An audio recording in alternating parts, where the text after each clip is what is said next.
내 형제들아, 만일 사람이 믿음이 있노라 하고 행함이 없으면 무슨 유익이 있으리요? 그 믿음이 능히 자기를 구원하겠느냐? 우리 조상 아브라함이 그 아들 이삭을 제단에 바칠 때 행함으로 의롭다 하심을 받은 것이 아니냐? 내가 보거니와 믿음이 그의 행함과 함께 일하고 행함으로 믿음이 온전하게 되었느니라. 이에 성경에 이른바 아브라함이 하나님을 믿으니 이것을 의로 여기셨다는 말씀이 이루어졌고 그는 하나님의 벗이라 칭함을 받았나니, 이로 보건대 사람이 행함으로 의롭다 하심을 받고 믿음으로만은 아니니라. 또 이와 같이 기생 라합이 사자들을 접대하여 다른 길로 나가게 할 때 행함으로 의롭다 하심을 받은 것이 아니냐? 영혼 없는 몸이 죽은 것 같이 행함이 없는 믿음은 죽은 것이니라. 아멘. 오늘은 믿음과 행함이라는 말씀으로 여러분들과 함께 은혜를 나누겠습니다.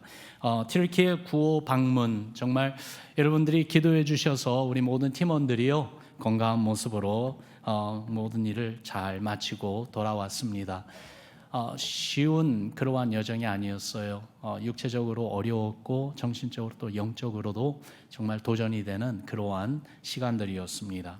대지진의 피해가 얼마나 큰지 여러분 우리가 영상으로 보았잖아요. 그리고 사진도 보았잖아요. 그런데 직접 가서 보니까 그 스케일은 어떻게 말로 표현하기 힘든 그러한 레벨이었습니다. 좀 여러분들과 그 내용을 좀 나누고 싶은 것이 그 가운데 하나님이 일하시는 모습이 있었어요. 안디옥 도시 먼저 간 그곳은 이번 대지진 가운데 가장 큰 피해를 받은 도시입니다. 도시 전체 그 건축물의 87%가 무너졌거나 철거 예정으로 서 있는 곳이었습니다. 우리 교회 성도님들 가운데 그 안디옥 도시를 가본 분들이 사실 여러분들이 계세요. 지난 10여 년 동안에 단기 선교팀들을 많이 보냈거든요. 그래서 우리 교회에게는 참 익숙한 곳인데 그 큰 길 양쪽으로요. 여러분 한번 그림을 그려보세요. 보통 7층, 8층 정도 되는 아파트 빌딩이요. 그리고 1층은 다 상가이고요. 이런 빌딩이 쭉 이렇게 줄지어 있는 그러한 도시입니다. 그런데 그 길을 가는 저에게 그 빌딩들이 여러 개가 무너져 있고 또한 그대로 서 있는 것은요 철거 예정이기 때문에 텅텅 비어있는 그 모습이 정말 surreal, 비현실적인 악몽과 같았습니다. 저희가 가는 도시들이 여러 곳이었는데 이 안디옥 도시만이 아니라 말라티아 도시, 거기도 또한 우리 교회가 함께 동역하는 교회가 있지요. 그 도시는 그 도시 안에 있는 전체 건축물의 70%가량의 건축물이 지진 피해로 철거되어야 되는 상황이었습니다. 아프신 도시라는 곳이 있는데 40% 이상의 건축물이 피해를 입었다고 그 도시의 관료가 저희들에게 직접 그렇게 이 얘기를 해주기도 했습니다. 그런 상황에서 사는 이재민들을 한번 여러분 상상해 보세요. 그들을 만나고 짧은 대화와 교제 가운데 느낀 거는 이 대지진이 그들의 삶의 터전을 무너뜨린 것뿐만 아니라 또 다른 대지진이 일어났구나, 그걸 느꼈어요. 어떤 지진이냐 하면은 이 무슬림 그 세계관과 그리고 또한 그런 사회에서 태어나서 살아가던 사람들이잖아요. 그런데 이들의 세계관, 이들의 신앙관에도 큰 지진이 일어난 것을 느낄 수가 있었습니다. 이번 지진이 일어난 곳은 튀르키예 그 중부와 남부 지역이에요. 특별히 이 중부 지역은 전통적인 이슬람 신앙과 민족주의가 정말 강하고 외국인들의 발걸음이 정말 뜸한 그런 지역이에요. 아프신 도시에 갔었을 때에 아무리 사방을 돌아봐도 외국인은 저희들밖에는 아무도 없었습니다. 거기에 그 도시에 대해서 선교사님에게 물어봤더니 그런 말씀을 하시더라고요. 사실 이 도시는 어느 선교사님도 아니면 현지 복음 전도자의 발걸음도 아직 미치지 못한 도시라는 말씀을 하셨어요. 그래서 우리가 거기에 내딛는 발걸음이 어떻게 보면은 예수 그리스도를 믿는 크리스찬이 처음으로 발걸음을 내딛은 그러한 도시였다는 그런 생각을 하니까요, 마음이 찡한 그런 감동이 오기도 했습니다. 시골 마을에 사는 가정들 역시 기독교 신앙에 대한 모순된 이해로 가득했어요. 그래서 한 분은 나이가 많이 든 어르신네가 그런 말을 하더라고요. 이번에 대지진 일어난 것은 미국과 이스라엘 때문이라고, 이러면서 오히려 그 블레임을 이렇게 미국 그리고 또한 이렇게 이슬람 그 신앙과 반대편에 있는 다른 나라에 대해서 이야기하는 것을 들어보기도 했습니다. 여간해서 마음의 문을 쉽게 열어주지 않는 그런 곳이었는데, 그런데 그분들이요, 미국에서 온 한인 크리스천들의 방문을 고마워했어요. 우리를 반갑게 맞아주었어요. 차이티를 대접하면서요.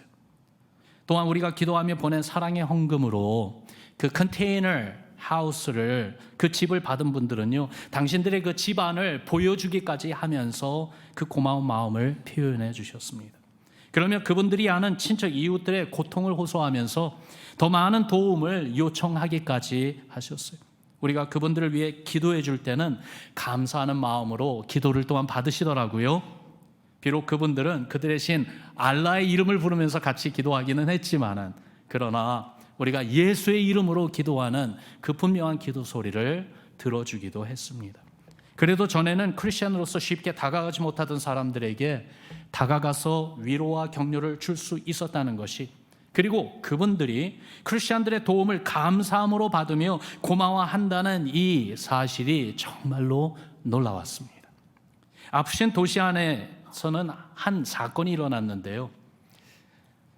컨테이너 캠프 안에 세워진 이슬람 사원, 그들에게는 정말로 가장 거룩한 장소인 기도하는 그 장소에서 우리 팀이 청소년들과 함께 영어 캠프 프로그램을 진행했습니다. 거기에서 보물찾기도 하고요, 거기 안에서 아이들과 같이 우리 성도님들이, 우리 팀원들이 들어가서 사역을 했죠. 우리 팀을 인솔해 주신 그 튀르키예에서 15년 이상 선교하신 선교사님 말씀에 의하면은 도저히 일어날 수 없는 임파서블한, 불가능한 일이 오늘 일어났다고요. 어떻게 이슬람 사원을 열어가지고 크리스천들이 와서 사역할 수 있도록 이렇게 해줬다는 이 자체가 믿을 수 없는 사실이라고 말씀하시더라고요. 엘비스탄 도시에서는 온 도시를 내려다볼 수 있는 높은 언덕에 살고 있는 한 가정을 방문했는데, 거기에서 우리 팀이요, 같이 동행하신 선교사님과 함께 온 도시를 내려다보면서 통성기도를 했습니다.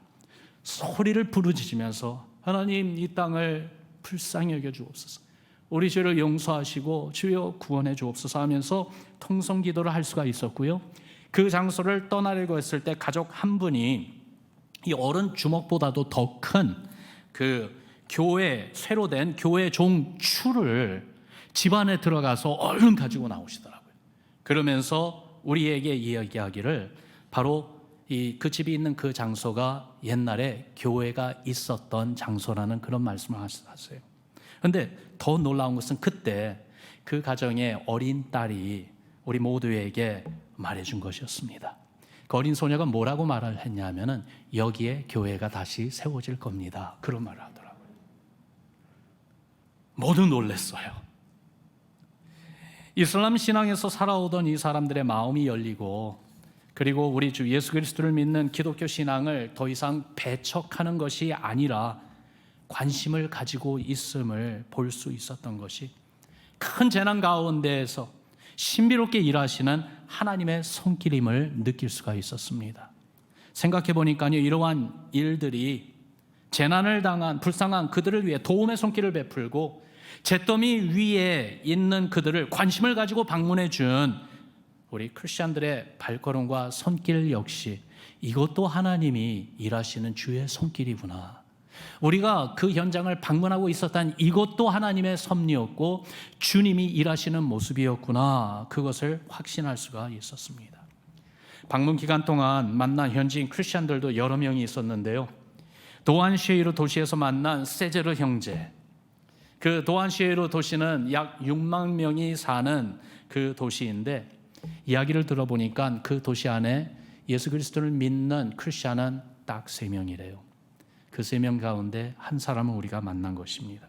그런데 이 세제르 형제는요, 그 도안쉐이르 안에 있는 불쌍한 사람들에게 컨테이너 하우스를 전해주는 일을 도와주고 있었어요.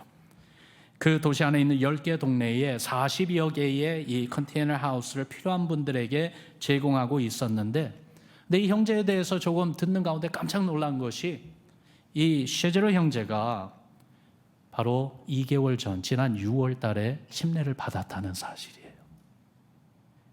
구도자로 있다가 어려운 가정들을 돕는 일을 그 한 1시간 반 거리에 떨어져 있는 말라티아 교회와 함께 일하고 있었는데 그 일하는 과정 가운데 이 형제가 결국 마음에 결심하고 침례를 받은 것입니다.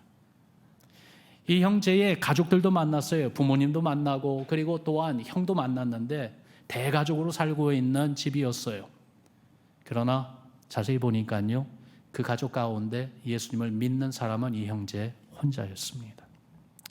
그런가 하면 말라티아 교회에서 17살의 무스타파 형제를 만났어요. 그리고 그 교회를 이끌어가는 바이람 목사님을 만났는데 이분들의 그 간증을 들으면서 참 은혜를 받았어요. 그 내용을 목양 칼럼에 썼습니다. 꼭 읽어보시기 바랍니다. 또한 운전수로 현지인 가이드로 우리와 처음부터 마지막까지 일정을 같이 해준 채틴 성도님이 계세요. 그분은 사실 이 지진 피해 지역과 멀리 떨어지는 삼순이라고 하는 북부 지역에서 교회 개척자로 처치 플랜터로서 헌신하여 섬기고 있는 목회자입니다. 그런데 이 채틴 성도님의 간증을 들으면서 우리 모두는 강한 도전을 받았습니다. 예수님을 믿기 전 무슬림으로 살 때는 부자였습니다. 큰 화물차 2대가 있었고 그리고 집이 몇 채가 있었고 정말 넉넉한 삶을 살고 있었는데 예수님을 믿음으로 그 모든 것을 잃게 된 그런 이야기를 해주더라고요. 한쪽으로는 너무 슬픈 이야기였어요. 지금도 친척들이 다시 옛 삶으로 돌아오라고 우리와 같이 사업하자고 왜 이렇게 가난하게 사느냐고 하면서 그렇게 유혹이 계속 있다고 합니다. 그런데도 슬픈 이야기 가운데 놀라운 것은 무엇이 정말 영원한 값진 것임을 알고 믿음으로 살아가는 신실한 크리스찬의 모습을 우리에게 보여주고 있는 이 채틴 성도님. 그와 한 열흘 동안의 시간을 보냈다는 것이 정말로 고마웠고요. 오랫동안 잊지 못할 것 같습니다. 영적으로 캄캄하고 대지진의 재난 가운데 어려움을 겪고 있는 수많은 사람들의 삶 가운데 우리가 만난 그리스도인들을 보면은 숫자적으로 너무 작고 또한 경제적으로나 아니면은 사회적으로 볼 때 어떤 영향력이 별로 없는, 그런데도 그 안에는 영원한 생명, 예수 그리스도를 믿는 구원의 그 믿음과 또한 하나님 나라를 바라보는 부활의 소망, 천국에 대한 소망이 분명히 살아서 정말 춤추고 있는 flicker of light, 작고 미미한 불빛과 같은 이러한 그리스도인들인데요. 그런 생각이 들더라고요. 성령의 바람이 그 땅에 불어올 때에 이 소수의 그리스도인들의 불이 결국은 온 나라에 번지게 될 것이고 어둠의 세력을 물리치고 밝고 찬란한 하나님 나라를 보여줄 불빛, 예수 그리스도를 신뢰하고 의지하는 살아있는 믿음을 가진 이 사람들을 통해서 정말 하나님은 이 땅을 회복시켜 주실 것이라는 확신이 들었습니다. 여러분, 이렇게 정말 저 재난 가운데 고통 가운데 있는 그 땅에 있는 그리스도인들을 만나보면서 필연적으로 일어났던 일은 우리 자신을 돌아보는 거였어요. 내 신앙은 어떤가? 여러분, 이러한 이야기를 들으면서 여러분의 신앙은 어떻습니까? 여러분 안에 있는 믿음은 살아있는 믿음입니까? 어두운 세상을 밝혀주는 생명이 있는 믿음입니까? 오늘 우리가 읽은 본문의 말씀을 보면은요, 우리에게 참 중요한 권고와 경고의 말씀을 주시고 계십니다. 14절 말씀 우리 다시 한번 같이 읽어봅시다. 함께 읽습니다. 시작. 내 형제들아, 만일 사람이 믿음이 있노라 하고 행함이 없으면 무슨 유익이 있으리요? 그 믿음이 능히 자기를 구원하겠느냐? 여러분, 정말 심각한 질문과 그리고 도전을 주는 말씀이에요. 난 믿음이 있다라고 말한다는 거예요. 나는 크리스찬이다. 나는 예수님 믿기 때문에 교회도 가고 예배도 드리고 기도도 한다. 나에게는 믿음이 있다. 그렇게 말은 하지만은, 그런데 믿음에 따른 행함이 없으면은 그 믿음이 참된 믿음이겠느냐? 그 믿음이 너를 정말로 구원하겠느냐? 질문하고 도전하고 있어요. 2021년 갤럽 폴 그 여론조사에 의하면 미국 전체 인구의 69%가 스스로를 기독교인이라고 했습니다. 여러분, 미국에 살고 있는 전체 인구의 69%가 기독교인이래요. 믿어집니까? 여러분은 어떻게 생각하세요? 우리 주위에 사는 이웃들 가운데 2명 중에 1명 이상이 크리스천입니까? 아마 이 69% 많은 사람들 가운데 대부분은 말로만 기독교인이지, 그리고 관습적으로 기독교 문화에 친근하고 기독교 배경에서 자랐기에 기독교인이라고 하는 사람들이 많지 않을까요? 믿음이 있노라 하고 행함이 없으면 그런 믿음이 정말 구원에 이르는 믿음이겠느냐는 것입니다. 그런데 14절에 이 도전의 말씀만이 아니라 17절 가서는 더욱더 강하게 경고하는 말씀이 나와요. 여러분 17절 말씀 같이 읽어봅니다. 시작. 이와 같이 행함이 없는 믿음은 그 자체가 죽은 것이라.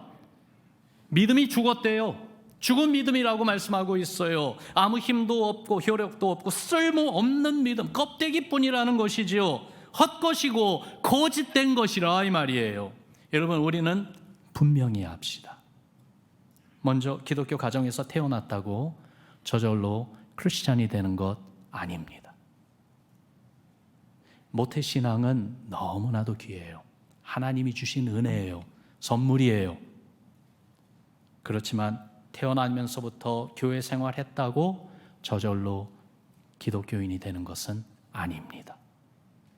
또한 어떤 문화적 배경이나 교육이 크리스찬을 만들어내는 것도 아닙니다. 교회를 다닌다고 기독교인이 되는 것 절대로 아닙니다. 10년, 20년 그 이상 교회를 다녔다고 해서 크리스찬이 아니라는 것입니다. 사람의 어떤 노력으로 크리스찬이 되는 것도 아닙니다. 종교개혁을 일으킨 16세기 마틴 루터는요, 그가 참된 믿음을 갖기 전에는 죄책감 때문에 참 괴로워했던 사람이었어요. 그래서 그 당시 천주교 수도사가 됩니다. 신부가 되어서요, 죄 문제를 가지고 괴로워하며 씨름하며 이 죄 문제를 해결해 보고자 수많은 고해 성사를 했다고 합니다. 자기 죄를 고백하고요, 그 죄를 들어주는 신부가 하나님의 이름으로 너는 죄사함을 받았다 그러면 이제 죄사함을 받았다고 느끼고 평안한 마음으로 가는데 나가는 도중에 또 죄책감이 드는 거예요. 얼마나 많이 고해 성사를 했는지 담당하던 사제 스튜어트 피츠가 이 마틴 루터에게 부탁하기를 이런 부탁을 했대요. 제발 좀 죄를 모았다가 한 번만 와라. 수도사들은 죄의 의식을 씻기 위해서 고행의 방법을 택하기도 했는데 그 중에 한 가지 많은 사람들이 했던 것은 성당 앞 높은 계단을 죄를 고백하며 무릎으로 기어 올라가는 고행을 하기도 했다고 합니다. 그러나 이런 모든 노력으로 인간의 힘으로는 죄의 문제를 해결할 수 없습니다. 그러면 어떻게 크리스찬이 됩니까? 어떻게 참된 믿음을 가질 수가 있습니까? 구원에 이르는 믿음은 어떻게 소유하게 됩니까? 방법은 오직 한 가지입니다. 예수 그리스도를 인격적으로 만나야 합니다. 따라합시다. 예수 그리스도를 인격적으로 만나야 한다. 여러분, 우리 자신에게 이 질문해야 돼요. 내가 예수님을 정말 인격적으로 만났는지. 어떻게 만납니까? 주께서 행하신 십자가 죽음과 부활의 승리가 나를 위해 이루신 구원이라는 그 사실을 깨닫고 내가 죄인임을 고백하며 나를 구원하신 예수님을 내 마음에 나의 구주와 나의 하나님으로 영접해야 합니다. 그렇게 예수님을 인격적으로 만나야 됩니다. 로마서 10장에 보니까 사람이 마음으로 믿어 의에 이르고 입으로 신하여 구원에 이른다고 말씀하셨어요. 마음에 예수님을 나의 구세주로 영접해서 마음으로 예수님을 믿고 그 믿음대로 입으로 고백하면서 입으로 말하는 대로 살아가라는 것이지요. 마틴 루터는요, 로마서 1장 17절 말씀을 대했을 때에 주님의 주시는 놀라운 깨달음을 얻게 되었어요. 17절 말씀 같이 읽어봅니다. 시작. 복음에는 하나님의 의가 나타나서 믿음으로 믿음에 이르게 하나니 기록된 바 오직 의인은 믿음으로 말미암아 살리라 함과 같으니라. 내 노력이 아니구나. 믿음이구나. 예수님이 이미 구원의 길을 다 열어놓으신 거구나. 그러므로 예수님을 믿고 그 믿음으로 사는 것이 바로 구원의 길이구나. 여러분, 이거를 마르틴 루터가 깨달았을 때에 그는 가만히 있을 수가 없었어요.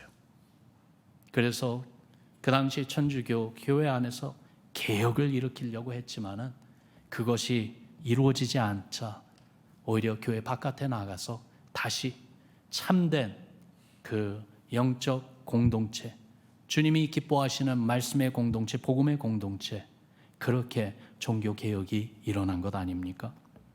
그렇게 이 참된 믿음, 구원에 이르는 믿음에는요, 오늘 본문 말씀해 보니까 증거가 따른다고 말씀하고 있습니다. 어떤 증거요? 구원받은 성도의 삶입니다. 예수님을 인격적으로 만나게 되면은 성도의 삶은 변화되게 되어 있어요. 변화의 증거들이 나타나야 됩니다. 어떻게 살아가는지 정말 믿음을 가진 성도의 삶을 보면은 그걸 알 수가 있는데, 오늘 본문으로 택한 14절부터 26절을 보면은 세 가지 참된 믿음의 행위를 우리에게 말해주고 있습니다. 이 세 가지를 우리가 알아야 되겠어요. 첫 번째는요, 따라합시다. 순종. 21절부터 아브라함의 이야기를 예를 들어주고 있죠. 창세기 15장에 보면은 그 당시 아브라함은 불분명하고 불완전한 시기를 지나고 있었어요. 앞날에 대한 그러한 소망이 뚜렷하지 않았어요. 그때 하나님은 아브라함을 찾아오셔서 말씀해 주십니다. 그를 이끌고 밖으로 나가 하늘을 보게 하시면서 저 하늘에 있는 뭇별들처럼 너의 후손들이 그렇게 되리라 말씀을 주세요. 그때에 아브라함이 보인 반응입니다. 창세기 15장 6절에 나와 있는데 같이 읽어봅니다. 시작. 아브라함이 여호와를 믿으니 여호와께서 이를 그의 의로 여기시고. 아브라함이 어떻게 반응했어요? 하나님을 믿었습니다. 하나님이 찾아오셔서 말씀해 주시기 전에는 상황과 환경을 보면서 모든 것이 불안하고 불분명하고, 그래서 마음에 정말 괴로움이 있었어요. 근심이 있었어요. 그런데 하나님이 그를 만나 주시고 하나님이 그에게 말씀을 주셨을 때 아브라함이 보인 반응은 상황과 환경보다는 자기를 만나 주시고 자기에게 말씀하신 하나님을 믿었습니다. 그래서 하나님을 믿으니까 하나님이 주신 말씀을 믿고 붙잡았습니다. 그것이 아브라함이 한 전부예요. 근데 이것을 하나님이 기뻐해 주셨어요. 그러면서 아브라함을 의롭다 여겨주셨어요. 무슨 말인가 하면은, 아브라함아, 네가 꼭 있어야 되는 그 바른 자리에 이제 와 있구나. 너와 나의 관계가 now it's right relationship. 하나님과의 관계가 이제 바르게 제대로 다시 세워졌다는 것입니다. 그런데 이런 아브라함의 믿음이 언제 확증되고 세세토록 증거되는 참된 믿음, 살아있는 믿음으로 인정받았는가 하면은 독생자 이삭을 제물로 바치라고 명령하신 하나님의 뜻에 순종했을 때입니다. 이삭을요, 손발을 묶고 그리고 제단에 올려놓고 칼로 쳐서 죽이려고 한 그 순간 하나님이 그를 막으셨어요. 그러며 그에게 주신 말씀이 창세기서 22장에 나옵니다. 이것도 같이 읽어봅시다. 시작. 내가 내 아들 내 독자까지도 내게 아끼지 아니하였으니 내가 이제야 내가 하나님을 경외하는 줄을 아노라. 아멘. 아브라함의 믿음은, 그 안에 있었던 믿음이 어떻게 나타났습니까? 하나님이 주신 명령에 순종함으로 나타난 것이에요. 그런데 하나님이 주신 그 명령을 생각해 보면은 이거는 말도 안 되는 명령을 하셨어요. 도저히 받아들이기 어려운, 받아들일 수 없는 그러한 명령을 하신 것이에요. 하나님이 약속하신 그 후손이 하늘의 별과 같이 많게 해주시겠다고 하신 그 약속을 이룰 이삭인데, 그 이삭을 죽여 바치라는 것입니다. 사람의 생각으로는 절대로 이해도 안 되고 용납할 수 없는 그러한 것이지요. 그런데도 아브라함 마음에는 하나님을 믿는 그 믿음이 있었기에 그 믿음 때문에 그의 행함은 순종이었습니다. 바로 이 내용을 오늘 본문 21절 22절에서 이렇게 말해주고 있습니다. 우리 조상 아브라함이 그 아들 이삭을 제단에 바칠 때 행함으로 의롭다 하심을 받은 것이 아니냐. 내가 보거니와 믿음이 그의 행함과 함께 일하고 행함으로 믿음이 온전하게 되었느니라. 그렇습니다. 내 안에 있는 믿음이 참된 믿음이라면 주의 뜻에 순종하는 것이 당연합니다. 내가 이해되고 내가 용납할 수 있는 만큼만이 아니라 무조건 하나님이 요구하시는 것은 무조건 순종하는 것이 당연한 것은 바로 그것을 요구하시는 하나님을 믿는 믿음이 내 안에 있기 때문에 그런 것이. 나를 향한 주의 뜻이 성경에 기록되어 있어요. 주의 성령이 말씀을 통해서 주의 뜻을 알게 해주십니다. 여러분, 그런데 우리는 순종합니까? 순종의 신앙으로 살고 있습니까? 그 대가가 가장 소중한 것을 포기하는 것이라 할지라도, 아니 포기할 수 없는 것이라 할지라도 주의 뜻이라면은 포기하는 순종은 바로 참된 믿음을 보여주는 모습인 것이죠. 짐 엘리엇, 그 선교사님의 이름을 아는 분들이 많을 것입니다. 남미 아우카 인디안들에게 복음을 전하려고 갔다가 순교당하신 젊은 선교사님이신데, 그분이 쓴 큐티 노트에 이런 글이 있는 것을 나중에 발견했습니다. He is no fool who gives what he cannot keep to gain what he cannot lose. 영원히 간직할 수 없는 것을 포기하며, 그래서 영원히 잃을 수 없는 것을 얻는 자는 결단코 어리석은 자가 아니다.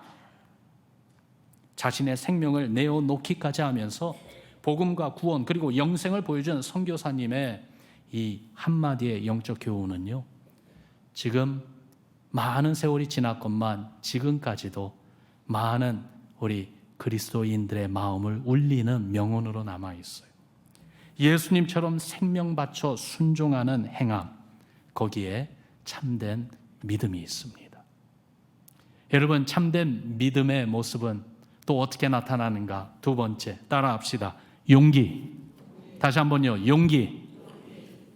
참된 믿음을 가진 성도가 그 믿음을 하나님께 보일 때는 순종이라고 한다면, 세상을 향해 보일 때는요, 용기이고 용단입니다. 그 예로 여리고성에 살던 기생 라합의 이야기를 해주고 있어요.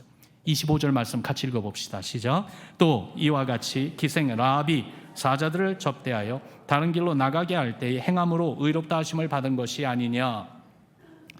200만의 이스라엘이 가나안 땅 문턱에 도착했습니다. 가나안 정복의 첫 번째 전투는 이제 여리고성에서 벌어집니다. 여호수아는 2명의 정탐꾼을 보내서 그 여리고성과 그 주위를 정탐하게 했습니다. 그들이 여리고성에 도착했을 때에 기생 라합의 집에 머물면서 정탐했습니다. 그런데 이스라엘의 정탐꾼이 여리고성에 들어왔다는 사실이 알려졌을 때에 여리고성 왕이 군사를 라합의 집에 보냅니다. 정탐꾼들을 잡으라고 합니다. 그때 정탐꾼들을 도와 그들이 무사히 이스라엘 진영으로 돌아가게 해준 것이 라합이었습니다. 왜 그랬을까요? 여러분 생각해 보세요. 라합은 여리고성 사람이에요. 그리고 자기들을 정복하러 온 이스라엘이 문턱에 와 있는데, 라합이 무슨 결정을 하냐면은 자기 동족을 배반하고 자기 적군에게 오히려 자기 자신을 맡기겠다는 결정을 내립니다. 왜 그랬을까요? 여호수아서 2장에 보면 그 내용이 상세히 나와 있는데, 거기에 라합이 하는 말을 들어보세요. 여호와께서 이 땅을 너에게 주신 줄을 내가 아노라. 너의 하나님 여호와는 위로는 하늘에서도 아래로는 땅에서도 하나님이시니라. 그러므로 이제 청하노니 우리 목숨을 죽음에서 건져내라. 하나님을 두려워하는 신앙으로 하나님의 구원을 지금 간구하고 있는 거예요.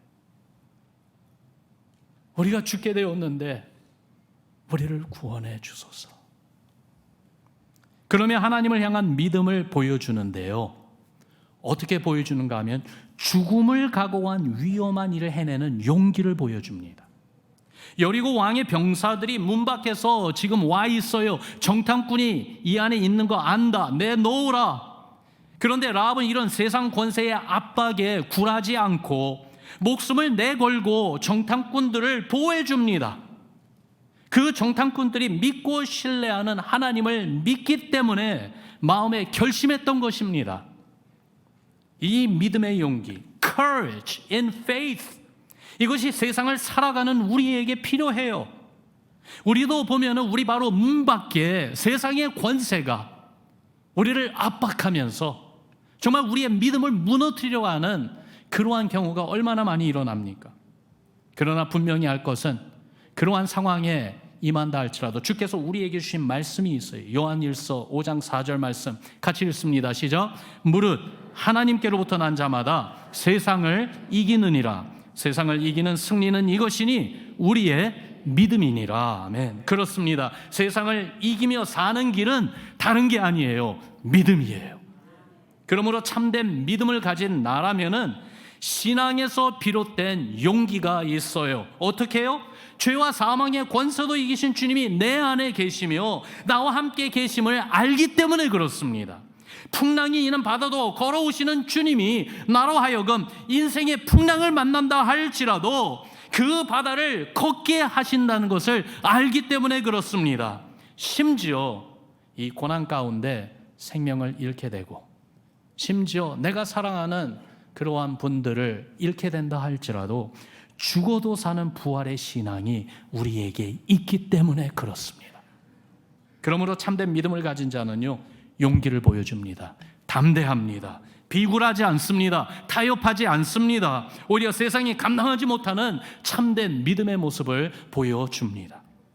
세상에서 크리스찬으로 살아간다는 것이요, 때로는 정말 힘든 경우가 있어요. 튀르키예에 있는 성도들만이 아니라 여러분, 우리도 이 세상에서 믿음으로 살려고 할 때에 때로는 정말 내 힘으로는 감당하지 못하는 어려움을 당할 수도 있어요. 많은 손실을 감당해야 되는 그런 때가 와요. 그래도 담대하게 믿음으로 세상을 대하며 이겨내는 용기를 보여주는 것이 정말 참된 믿음을 가진 크리스찬입니다. 여러분, 참된 믿음은 어떤 행함으로 보인다고요? 두 가지 말씀드렸어요. 첫 번째가 뭐였어요? 순종. 두 번째가 뭐예요? 용기예요. 그러면서 오늘 본문에 세 번째를 말씀해 주세요. 따라합시다. 이웃사랑. 15절과 16절 말씀. 거짓된 믿음이 아니라 참된 믿음, 행함이 있는 그 믿음은 어떤 모습인지 가장 먼저 언급해 주신 말씀이 바로 여기 나오는데요. 같이 읽어봅니다. 시작. 만일 형제나 자매가 헐벗고 일용할 양식이 없는데 너희 중에 누구든지 그에게 이르되 평안히 가라, 덥게 하라, 배부르게 하라 하며 그 몸에 쓸 것을 주지 아니하면 무슨 유익이 있으리요? 여러분, 참된 믿음에는 행위가 따른다는 것을 말하며 여기에 가장 먼저 언급한 것이 형제 사랑, 이웃 사랑에 대해서 말씀해 주고 있어요. 이번 튀르키예 방문을 통해 듣고 또 들은 이야기가 바로 이 헌신적인 사랑의 실천이었어요. 안디옥에서 거의 20년 가까이 사역하신 선교사님 가정, 대지진을 겪으며 그래도 온 가족이 무사히 살아났다는 것을 알았을 때에 한국에서 후방에서 온 소식은 당장 어린 세 자녀 데리고 바로 한국으로 돌아와라, 철수해서 한국으로 들어와라 라는 부탁이고 명령이었어요. 그런데 선교사님 가정이 그럴 수 없었다고 해요. 함께 주님을 섬겼던 현지인 동역자들, 복음을 전하며 사랑을 전해주었던 난민들과 수많은 이웃들이 가장 힘들고 어려움에 처한 것을 보면서 감히 당신 가족만 생각할 수가 없었대요.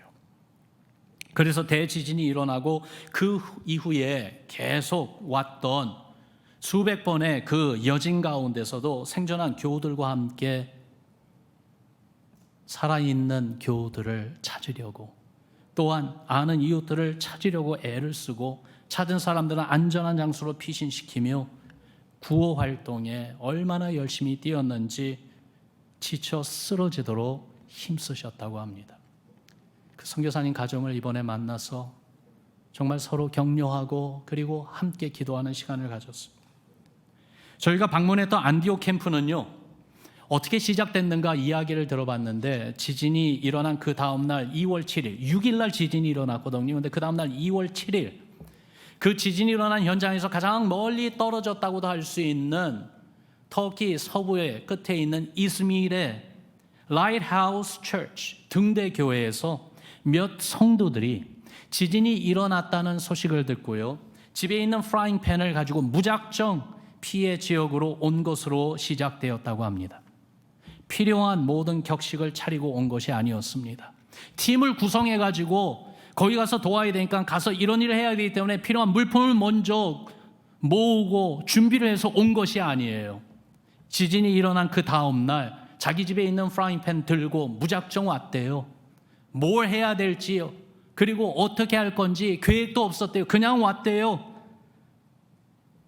마치 first responder, 긴급 구조원들처럼 재난의 현장, 그 위험한 곳으로 달려온 것입니다. 왜요? 위로해 주기 위해서. 뭐든지 할 수 있는 것을 찾아 도와주기 위해서. 아무것도 할 수 있는 것이 없다면은 거기에서 땅바닥에 주저앉아 울고 있는 그 이재민들과 함께 울며 그 슬픔에 같이 해주고 싶어서 그래 왔다는 것입니다. 그런데요, 시간이 지나면서 그분들이 이 구호사역 그 현장 중심에 있다는 것이 알려지면서 이 외부에서 오는 구호 물품과 그리고 또한 발런티어들이 이분들과 같이 합류한 것이에요. 그래서 저희가 방문했을 때에는 하루에 3,000끼 그 음식을 배식하고 1,000가정의 식수를 제공하는 그 재난 캠프의 역할을 하고 있었습니다. 바로 그 캠프에서 한 작은 에피소드가 있었는데, 저희가 방문할 때 마침 인근 한 가정에게 그 캠프에서 직접 컨테이너 하우스를 만들어 가지고 배달해 준다고 그 캠프를 슈퍼바이저하는 목사님께서 저에게 같이 가겠느냐고 초청하시더라고요. 그래서 같이 갔습니다.